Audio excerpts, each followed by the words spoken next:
Hello,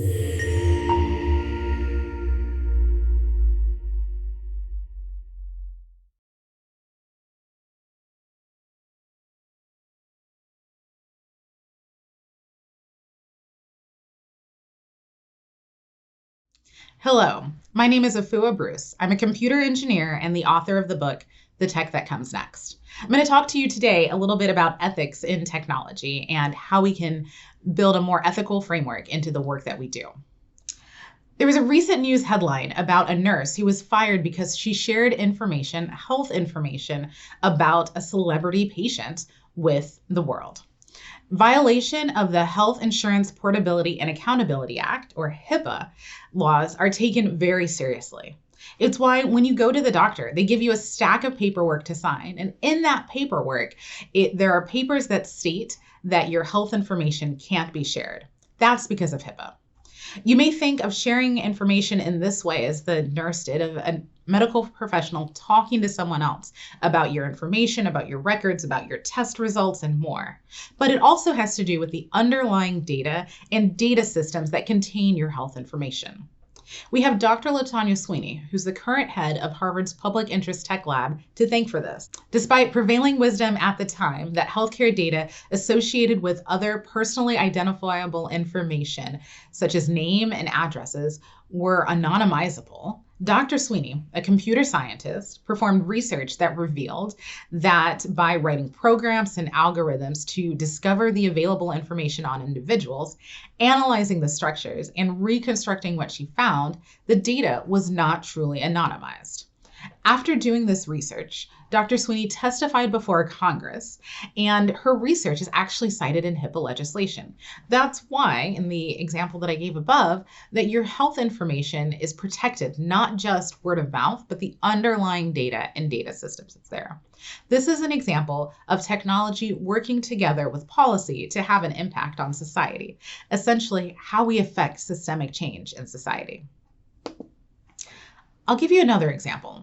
We'll talk a little bit about Facebook and the Fair Housing Act. The Department of Housing and Urban Development, or HUD, charged Facebook a couple of years ago for violating the Fair Housing Act. Facebook's ad practices, HUD had found, easily lent themselves to discriminatory practices. The way Facebook's algorithms had been constructed violated the Fair Housing Act, is what HUD had found, by allowing advertisers to weed out potential renters by race, disability, or religion. Once again, we have an example of how technology affects systemic issues in society, and in this case, how policy affects what computer scientists or software engineers should or should not do. And so when we think about this interplay between technology and society, or technology and policy, one framework we can use is the public interest technology framework. Public interest technology, formally defined, refers to the study and application of technology expertise to advance the public interest, generate public benefits, and promote the public good. Public interest technology creates a space for both technologists and non-technologists to work together. It has a space for tech-informed policy development and policy-informed tech development, so you can approach problems from different angles. Public interest technology also allows for both harm reduction frameworks and really thinking about how do we mitigate or decrease the harms that technology can provide on individuals and communities, as well as how do we intentionally design technology to be more inclusive, to be more empowering, to protect more rights. The work of public interest technology can be done across sectors. It can be done in the government sector, in nonprofit spaces, and in the private sector. And regardless of what aspect of public interest technology you're addressing and what form your work is taking, public interest technology always incorporates a strong equity lens and a strong ethics framework into the work of developing and deploying public interest technology. Now, public interest tech, or PIT for short, can help us recognize that the development and deployment of technology can be in service of public benefits. There's always a place for basic research, absolutely. But when we think about actually developing and applying that research into products and into systems, we can think about what is in service of public benefits. PIT is an opportunity to address the fact that our biggest challenges require new approaches. We must work across disciplines and traditional silos to find sustainable solutions to the challenges we face today.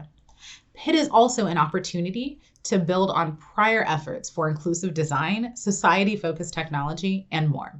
And PIT is an opportunity to go beyond product development and really think about affecting ecosystems and affecting changes. Now, public benefit can exist in many places. It's not just in the work government does or the work of a social justice organization, but as we learned in the Facebook and Fair Housing Act example earlier, public issues can arise anytime technology touches how people interact with the world.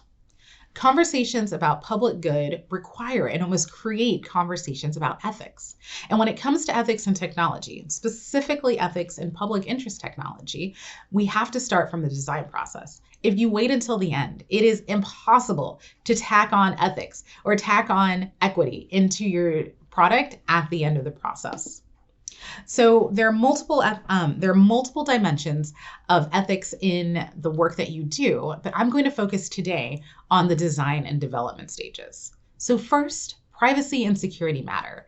You have to start thinking from the start about historically overlooked populations, about vulnerable populations, about policies and regulations that might affect the environment in which your technology is going to exist. What is in the public interest? Who are you protecting or who are you harming in the work that you're doing? How are you really protecting the data, securing the data, and keeping information private that should be held private? Second is thinking about values and variables. So how you design data structures, how you build decision trees, and how you implement random forest models and more really matters. As you're designing options for variables and more, you want to think about how will people be seen in that information? Will people be able to identify as themselves in what you have encoded into the technology? We next want to think about the fact that data is everywhere. Big data was a term that was used several years ago, and the amount of data that we collect, that we store, that we analyze has only grown since the era of big data. And so as you were thinking about the fact that data is everywhere into your technology design, think about, are you over collecting on data?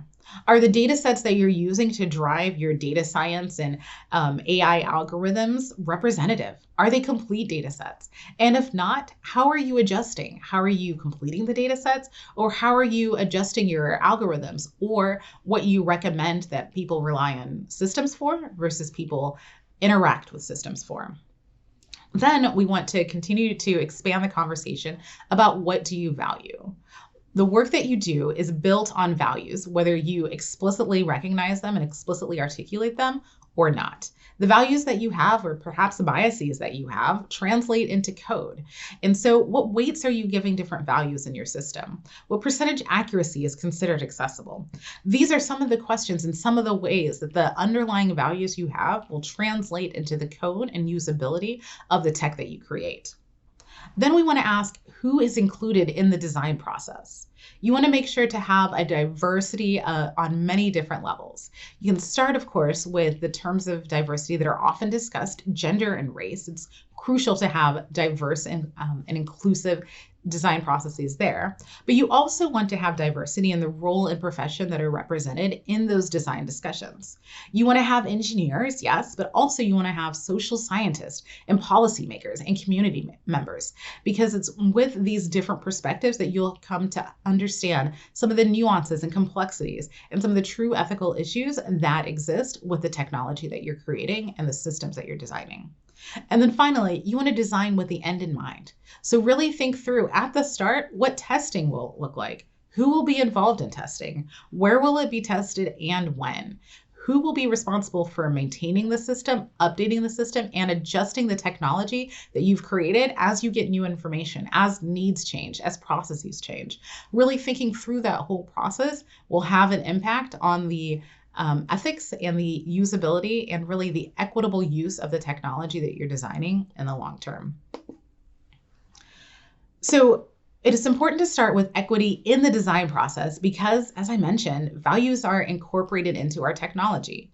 Technology in all its forms, and especially code, is a series of choices.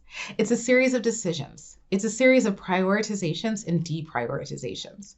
As an engineer or technologist, you must recognize the power that you have in designing the newest tech or revamping existing technology.